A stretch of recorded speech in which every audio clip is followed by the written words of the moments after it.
If your parenting style had a theme song, what would it be? What's that song? I'll get knocked down. Yeah. That's something like that. In truth, we were building the plane while we were flying. Literally wasn't there. So that was tough. I had some really dark moments. Community and church and family were my lifelines. When you say, I want to do this with them, and you say, I want to do this with them, how have you navigated that? You have an argument. But we do. Like, this is an unhealthy thing, which we have got into, which I didn't realise until right now. I love this man. That helps. Yeah, that does that help. helps. That does help. Yeah. Vice versa. You know, you MOT your car and you look after a lot of your contents and what's in your life. We really need to look after our marriage. What is one thing that your kids still expect you to pay for? Coffee beans. Yeah. Beans. Oh my gosh, that's Coffee so beans. good. Drives me mad. Hey, it's Dan and Charlie here, and this is the Young Cubs Parenting Podcast. We're parents of 2 little boys, figuring it out as we go, usually somewhere between the school run and the tube to work. We're not experts by any means. We're just a couple of parents doing our best on Struggle Street, but we have loved every minute of it and we want to get better at it. So we'll be talking to some good friends about parenting, faith, life, and the culture we're raising our kids in. In every episode, we're going to be having honest conversations with people who've walked this path before or are walking it right now, sharing real stories, honest reflections, and the kind of wisdom you only get from doing the parenting thing day in and day out. So whether you're in the chaos, the calm, or somewhere in between, join us on the journey. Subscribe to the Young Cubs channels and remember, no perfect parents allowed. Hey guys, and welcome back to the Young Cubs Parenting Podcast. We're really excited today because we are with a couple that we deeply love and admire and respect, Anna and Martin Smith. Great to have you on today. Thank you so much for Thanks for joining having us. us. This is So great. good to be here. Yeah. So good. I mean, you guys, I feel like just are the OGs of parenting and marriage, parenthood, everything that it is.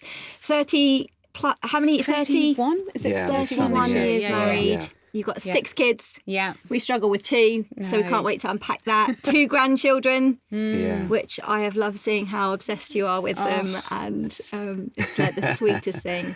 But you guys live a big life with, you know, a big family, obviously, with your music, travel, faith, and we just want to unpack that all today. Something that I really love and admire about you both is just how genuine you are. Anna, I've obviously got to know you so in the last 3 years so much more, I feel like, because we hang out a lot, and just both of you are so authentic and so genuine and so real, and that's why I'm excited about this conversation today, because I know that people will just be so blessed because you're so authentic and you bring that everywhere you go, and looking forward to hearing the highs and lows of your parenting journey. absolutely. No pressure.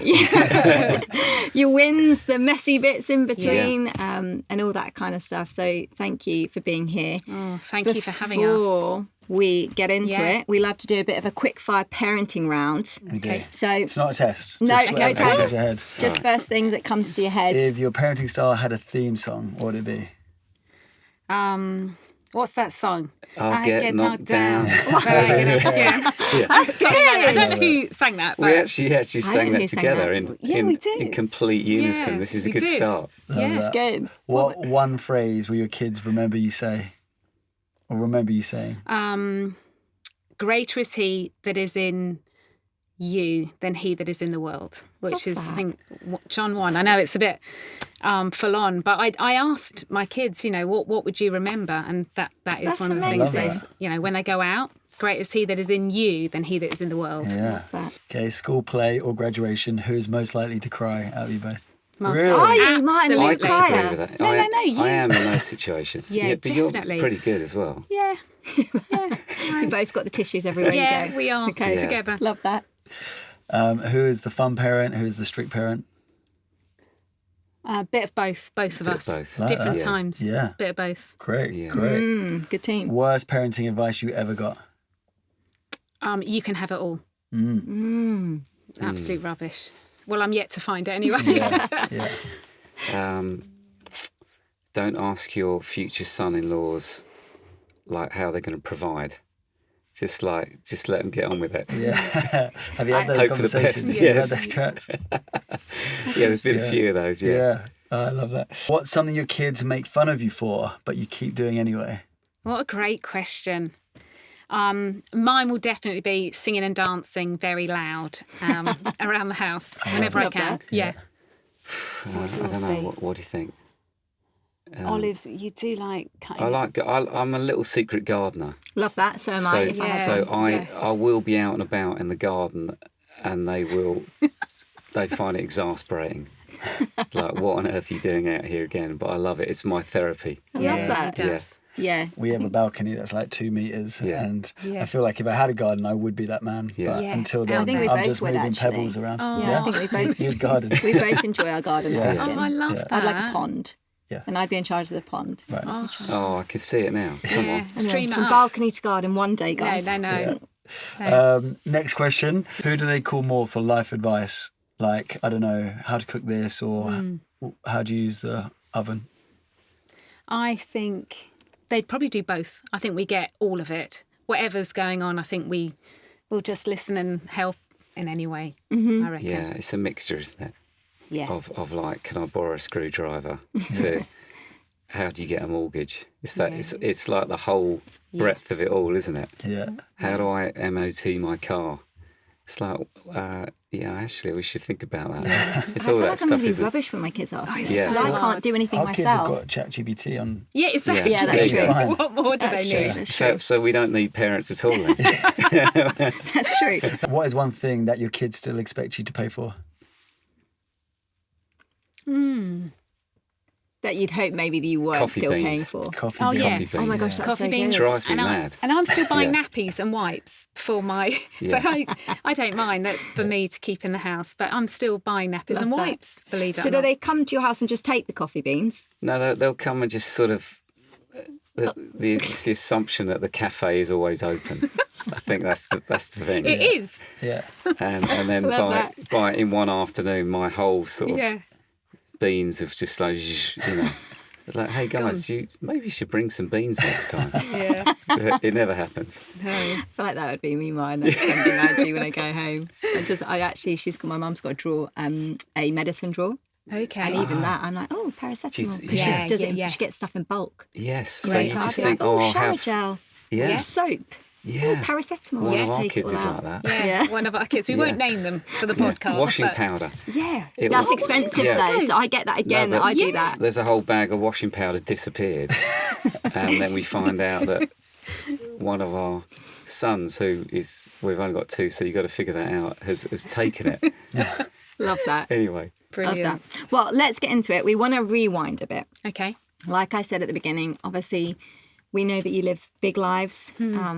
Martin, obviously, you're a musician and you travel a lot. And I know that when the kids were young, obviously, I'm assuming anyway, and we've had conversations that would have been huge for you as well. What were those earlier days like when the kids were young, when Martin was on the road? What did that all look like for you guys?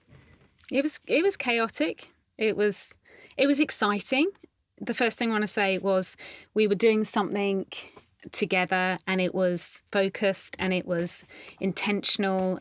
But, the downside of that was being on your own a lot and working out how to bring up these beautiful little beings well with Dad not being around 24/7 or just, some days he literally wasn't there. So that was tough. I had some really dark moments. Community and church and family were my lifelines.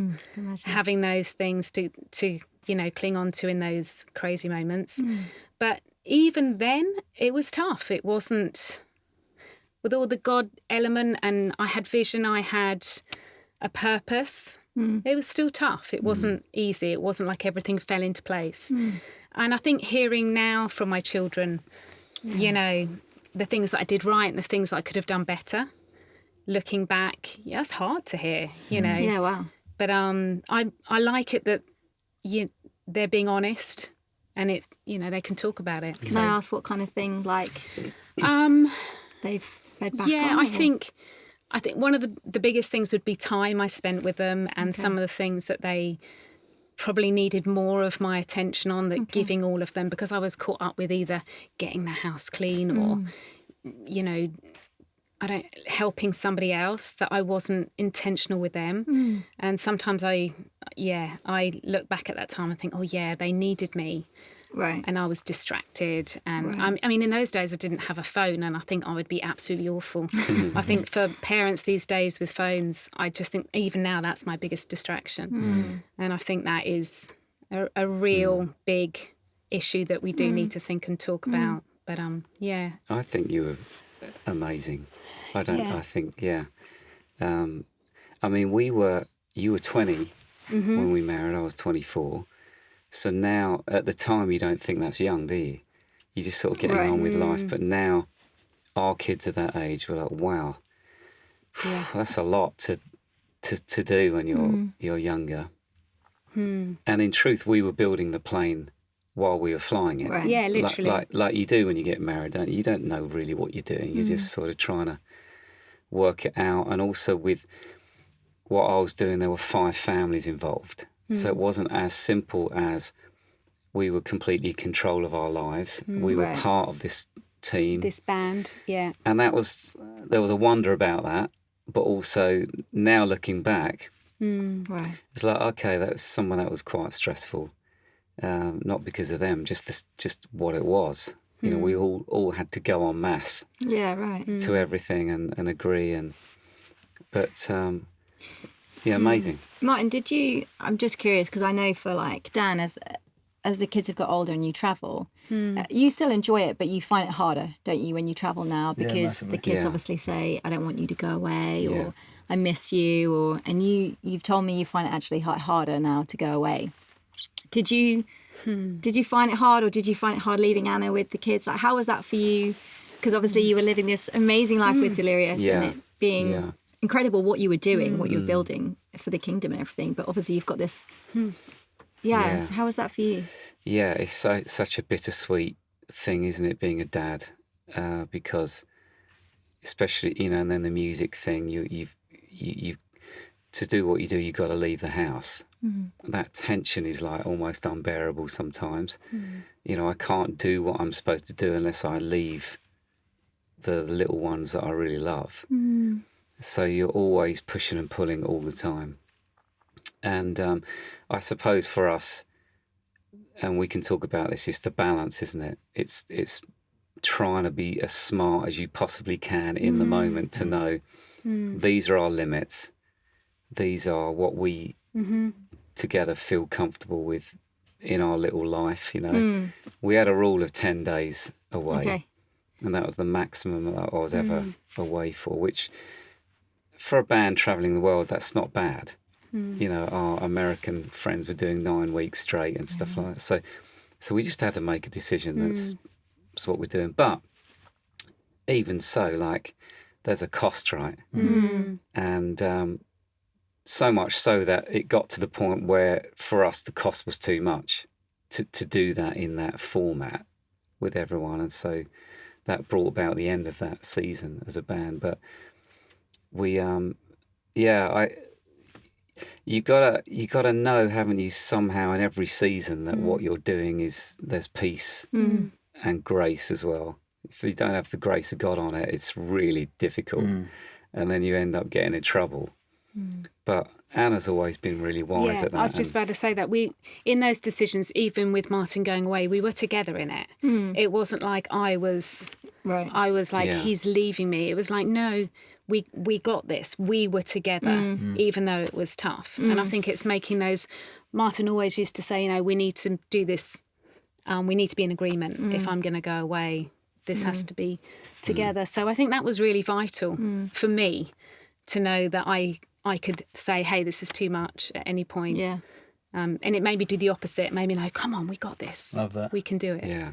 But even so, though, in truth, we're now 31 or so years in, and we're still now unpacking some of that chaos and sort of, you could use the word trauma. I would use the word trauma of sort of what that effect that had on us. And I think we weren't conscious of it when we were doing it. Yeah.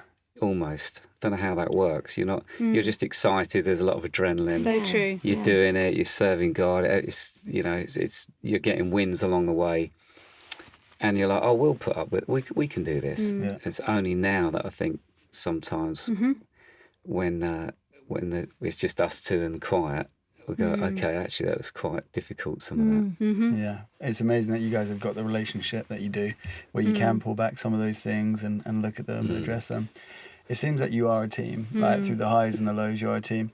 How have you managed to navigate when you've got different parenting styles? Like when you say, I want to do this with them, and you say, I want to do this with them. How have you navigated that? You have an argument. You do, and you have. That's what we've done, is that we try not to argue in front of them, because obviously that doesn't help anyone. But we would definitely both say we need to talk about this privately and just get some time together, and just and you know, question why I'm so strong about what I think. Right. Question myself. And you again, and because often it comes from your own childhood, Right. it comes from stuff that you, good and bad, that you're carrying. So I think to constantly be open, constantly challenge yourself is really humbling, but has helped us work out what we should do and where we should go with our decisions. Yeah. Have you had to compromise, would you say, on different parenting styles? Yeah, I felt like I took my lead from you, though. Yeah. I was just sort of didn't know anything Until about you're really parenting, strong, you know. until you really feel something. I think that's generally how it went. I kind of went on I had an incredible mum that taught me some great parenting gave me some great parenting advice. And so I generally go along with what would mum have done, what would she have said. That's nice. And then, you know, if Martin feels something really strongly, I then just, okay, why is he coming in on this? Okay. Why is he so strong in this area? So then I would listen. Yeah. Yeah. When you kind of look back when the kids were younger, and now obviously they're between 17 and 25. How old's Ellie? 17, 28. 28, 28. Yeah, Yes. can you wow. believe that? Yes, goodness me. So Yes. when you look back and you kind of think about what you used to worry about when the kids were little, Yeah. because you're speaking probably to a lot of millennials that have Gen Alpha kids right now, and I'm guessing the worries then are very different to what the worries are for when they're older. What are the things that you used to worry about that now you're thinking, I don't need to worry about that? I just think their health, safety is the thing that I still probably Okay. think about. I think having 6, you're always just, am I doing, like, are they okay? Are they gonna, is there anything that I've missed that I need to be more aware of, or, you know, health-wise, and just safety, crossing roads. And when they were little, like, you know, huge accomplishment to get through a zoo and not lose anyone, or Yeah, right. I you know, he did that with 6, yeah, but it was those sort of things that you would say you just wouldn't wanted have. to be. Yeah, and now I'm like, oh, why? I was fine. Yeah, right. They were all fine. It was all good. But Do you those are notice it things. more with your kids now who have got kids? Have they got the same fears? I reckon. Right. You do. I think it's probably the same. I think it would be, although, you know, Ellie is so chilled and laid back. She's, you know, she's brilliant mum. So is Tom, brilliant dad with the boys. So Do you think you're learning from them in their parenting Yeah. style? 'Cause I feel that. Yeah. I feel totally. Tom's a way better dad than I was at that age, or maybe ever. I'm actually constantly surprised and amazed by that age group, that generation. Seem to, like, how have you picked that up so quick? How are you so good at this? It's taken me like years to figure out some of these things. Yeah. So that might be a personality thing, or but they are super aware and like really involved. Yeah. I'm really impressed Yeah. by that. Yeah. I mean, there's so much now on social media. Yeah. Like, as a Yeah. dad who wants to learn and get better, like, I'm always listening and learning. And so there's a lot of conversations I'm having with other dads that my dad or my stepdad never had with their friends. Yeah. But at the same time, like, dad guilt's a real thing. You know, so if you went away and you got back and you felt dad guilt for Yeah. traveling, Yeah. I think we feel it as well, but just for other things in other areas. And I think learning to deal with dad guilt, and I think for me that comes from just my relationship with God and knowing that His grace is sufficient. I just keep doing the best with the time that I got. I think it's Yeah. important. Yeah, that's interesting. So what does guilt look like for, like that generation then? A 25-year-old dad. Yeah. What does How's that that look like? different to our generation? Well, I think for you, like, it was quite obvious, maybe, like, if you had travelled, like, you come back and you feel guilty that you weren't there for this period, maybe you missed an event or something like that. I think for them, like, literally, you can go on social media and someone's saying you shouldn't give your kid this, or they need to be doing these sports, or if your kid's not doing this by this age, and then if you're not doing that for your kid and you haven't provided that for your kid, you just get this guilt, you know. So of, a lot like, of comparison. A lot of comparison. And there's so many people speaking into what your parenting should be like. That I would totally agree with that. It's like, you know. So how do you deal with that? How do you cope with that pressure? Like, how does that? Because I would like, you fail all the time. Like, how do you do that? Yeah, I mean, I think we try and take what we can from advice that's healthy advice that we agree with, that, you know, and implement. And the other things, don't get me wrong, I find it very stressful at times. I mean, he sent me one yesterday saying, if your kid's not in a team sport by 7 years old, you know, they're not going to learn this skill and this skill and this skill and this skill. And I was thinking, Knox hates team sports. He hates football, hates rugby, cricket. He likes to do rock climbing, tennis, none of the team sports. Brilliant. And Dan sent me that, and I was like, you know, in bed praying, God, please help him fall in love with. Then I'm trying to have the conversation on drop off the next day. I'm like, hey, buddy, I was thinking, you know, maybe football actually is for you. Yeah. Bless him. Without, you know, but he doesn't. Yeah, He doesn't want to. He doesn't. Yeah, it's not. Yeah, but we do. Like, this is an unhealthy thing which we have got into, which I didn't realise until right now. But we send each other parenting videos all the time, and we're saying, like, when I'm sending it, I'm saying we should do this. Yeah. But maybe it feels like you should do this, and then you send me ones which I know are like, you should do this. Yeah. yeah, Absolutely. we definitely do that to that's each good. other That's all the good. time. But it has to be out of, like, an encouragement. Oh, yeah, I must remember. There would be an element of, like, yeah, this could be really good for us to do. Yeah. But it's just the amount of pressure that you guys, that you're under. Honestly, it's intense. Yeah, Isn't it? It is like your generation. Everything's, I don't know, for everyone to see all the time. Yes. And people can speak into everything. They've got an opportunity to do so with everything. So it is a. What's been one thing that has kept your marriage strong? Like, you got married at, you were 24, Yeah. and you were I was 20. 20. And how many years have you been married? 31? Yeah, 31. 31 in Yeah, July, 31, which is amazing. We're celebrating 15 years of marriage. Amazing, and, guys. you know, it's been amazing. Like, it's gone quick at the same time. Like, feel like we've done a season together, which is great. Yeah. For you guys, like, to get that far, which is incredible, what has been some things you've done to keep your marriage strong? I think it's been spontaneous. I think there's been a lot of fun. I think I love this man. That helps. Yeah, that does that help. helps. That does help. Yeah. Vice versa. And he does intrigue me. Right. Like, I haven't worked You've him always out. said that to me, by the way. Have I always said that to you? Every time we're together and I'm my goodness. asking about, you always say that he's an interesting man and he keeps me on my toes. He keeps me intrigued. Love that. He is. He's quite. I love how he loves God. I love that relationship he has, that is so intense and authentic. And I'm fascinated because me and my relationship with God is just not the same. So I'm challenged by... Which is a good thing, probably. Yeah. No, so I just want to... I'm all the time like, what? So what's going on in you? Like, why did you say that? Why do you do that? Why do you... I'm fascinated by him. He is intriguing, but I'm loving this season with Martin, because he's definitely a lot more chilled out. I think getting older for both of us has made us a little less... I don't know. Just relaxed us both a bit. So this season he's a bit more present, and we chat more. I've got more space, I think, because the children are older, to just hang out together. So that's been really fun. Anna, you spoke at something recently that I was at, and I think you were asked a question around marriage or something, and you had said that weekend you were off to a marriage, like, was it in a marriage intensive retreat? Retreat for 3 days. Which I think everyone in the room was just like, oh, that's very honest, you know. Yeah. Which everyone obviously just loved. Yeah.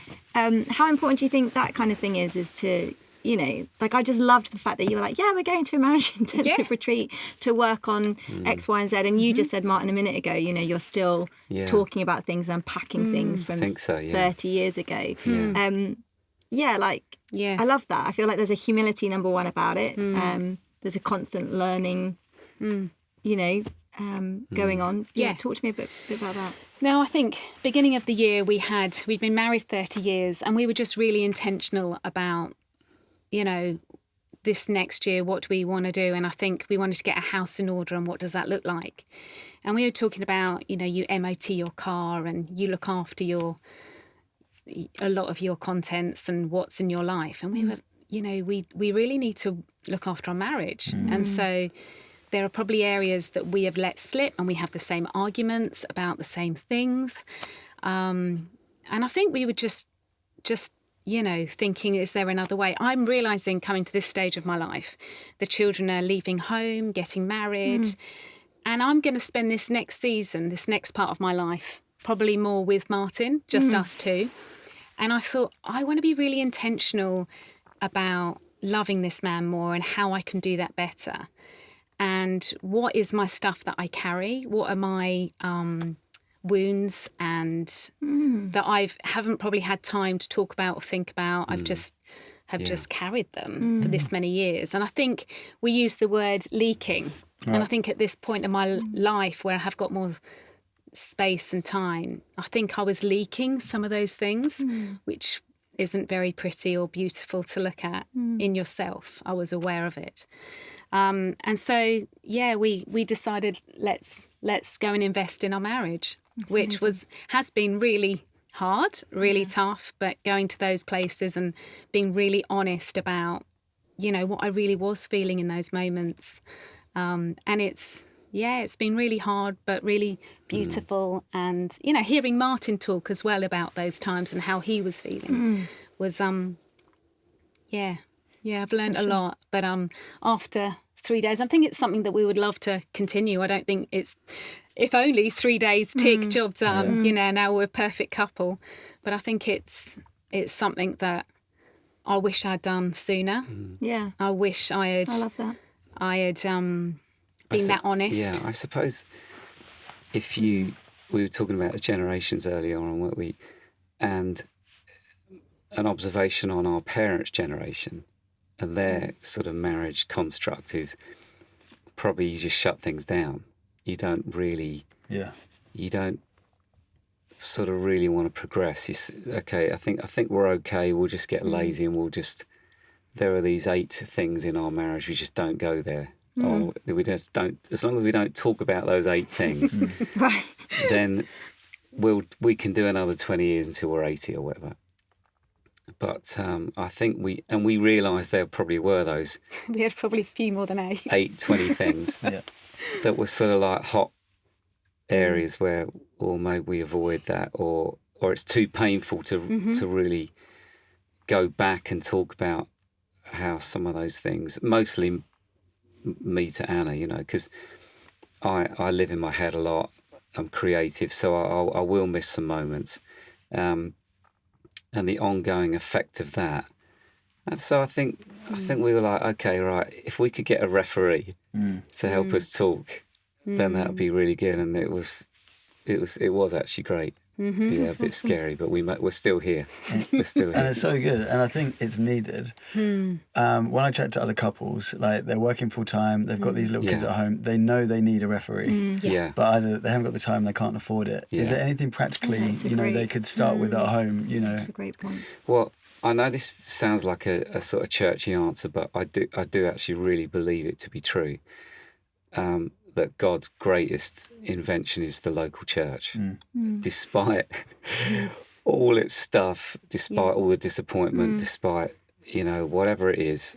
But in essence, it's glorious. It's a great idea because we suddenly are part of community and other people's lives, good and bad, right? And I think there's great healing in that. Ironically, that you're not isolated, that you're actually sharing your life, and some of the things do dissipate in time because you're just laughing about stuff, or it's like, oh, I can't believe you do that as well, or you struggle with that, and it dissipates. Some of the stuff. So I do think being part of some sort of local community of faith is a great idea, and that has probably saved our lives, would you say? Yeah, absolutely. Yeah. Would you say, like, just so I join a church, or let's just say I'm part of a church, but do I just like go up to like a couple who are like a season before me and just say, hey, can we hang? Like, how would you do that? I think that's a great shout. Getting to know people who you can trust. I think it has to be somebody you respect. Watch them, how they're dealing with their wife and their kids, be in their lives, just hang out with them, and just ask questions. I think that's what's helped me, is just asking those questions that you you're not going to find on the internet. Yeah. And the great stuff is caught rather than taught, isn't it? I think. Absolutely. We're around people and you're like, that was amazing. Like, I remember we were just married, and there's a guy who I admire a lot. His name's Graham Kendrick. He's written loads of amazing church songs. We're at their house once, and one of his kids was kicking off big time. And it could have been embarrassing. There's loads of people there, and I just watched from the distance him grab her by the hand, take her to another room. I was sort of peering through, and he's got on his knees, eye level, and he just dealt with it so amazingly well. And so I probably learnt 10 years in 2 minutes. Yeah. Do you know what I mean? In just those moments, just by being part of people's lives, I think. It's cool. I love that. Anna, last time we were hanging out, we were talking about, allowing your kids to be who they are, and quirks and all that kind of stuff. And we were talking about, I love you were talking about, because you were saying to me at the same time, you know how you say Martin intrigues you, like my kids intrigue me. Yeah. You were saying they're all very different from each other. And how would you say like your role as parents has changed? And I'm also curious because now you're obviously watching them do their own thing. Yeah.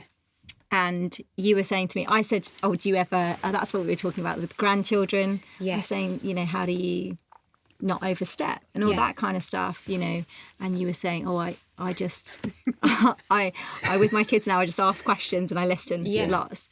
How would you say your kind of what your, what's the word I'm looking for? Like your role is now to your kids now they're grown up?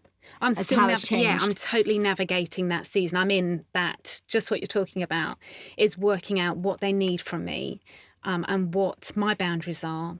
And sometimes I'm getting that right, and sometimes I'm getting it wrong. And knowing my children, they generally tell me we have that relationship where can say, "Mum, you're over." They can tell me. We can have that conversation, and I can also say, "But I think you're overstepping here." So I think having a relationship where you're not dancing around or, thinking what they want when actually it's not what they want, or telling off their children when actually it's not your responsibility, it's theirs.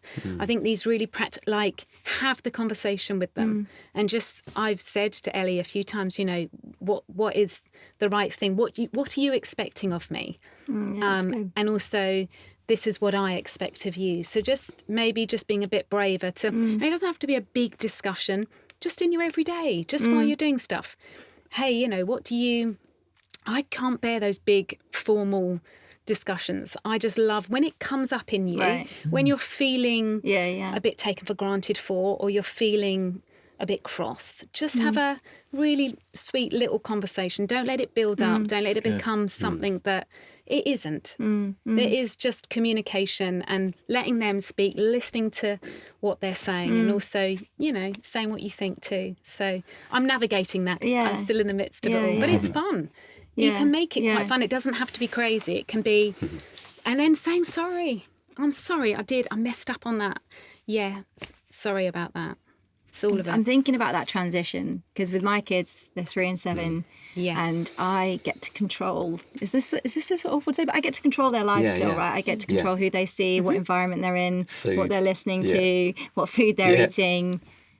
I'm trying to comprehend what that will feel like when I have to watch them do their own thing. That might not always be the right thing. Watch them make their own mistakes, and not be involved. And I think I would find that very I think I do. Terrifying, It is terrifying, but when they're doing it sometimes better than what you were doing. Right. I think that's the thing, is you realised you did the best you could with what you knew and what you could, and then that's, I will definitely know that I did. With all that I have, I did the best. But they're doing the best in their season with all that they know, juggling everything that they're doing. Some working mums, that's a whole different level. Or if you've got a child with disabilities, if you've got, sleep deprivation, there are all these, if you're a one-parent family, these are whole other issues that are really hard to get through a day. And I think there are so many other models out there that I think that we've got to just cheer each other on. Cheer each other on in the season you're in, because it is a season and it will change. And the next season will have its bumps in the road, but there's no, like you're saying at the minute, they're all, one of my favourite seasons was the adolescence, was those questions. Right. And everyone dreads that. Everyone says, oh no, you've got that season. No, it was one of the funnest, listening to all those conversations and debates and all their different personalities, all the different views that they had on all sorts of stuff in life. It was fascinating. I learned so much. I'm still learning from hearing them all. So it was, it's fun. Well, guys, thank you so much. You've been such a blessing today, and so grateful for your honesty and humility. Is there any final thoughts that you want to say on all things parenthood, marriage, everything in between? Well, the grace of God, probably. Literally, we were saying earlier about, it does help when you kind of know your parents love each other. Of course, how do you quantify that? But like that they're for each other, they're rooting for each other, they respect each other. There's sort of elements of like physical touch. There's like shows of affection, and so I suppose we've created maybe a culture in our house of that they know that we do most of the time. and I think that all that drips down, doesn't it? Yeah. And it creates a safe home, and it creates stability for them, knowing, okay, great, this isn't going to fall apart, God willing, tomorrow. Of course, things do happen, but I think, we've tried to always sort of demonstrate that the best we can, haven't we, do you think? Hopefully. Yeah. Absolutely. It comes through just even hanging out with you guys. Like, we know that you guys are living exactly everything you've just said. So thank you for being with us. Great. Thank you, guys. Thank you. That's the end of our episode. Thank you so much for joining us. If you know any other parent that this might encourage or inspire, please do share it with them. And don't forget to subscribe to the Young Cubs podcast. We've got more episodes coming your way, which we hope will just help you to keep going in that parenting life. We know it's not easy, but it can be fun. And we just want to do the best we can to give you resources and share some great conversations with you. So thanks so much for joining. Take care.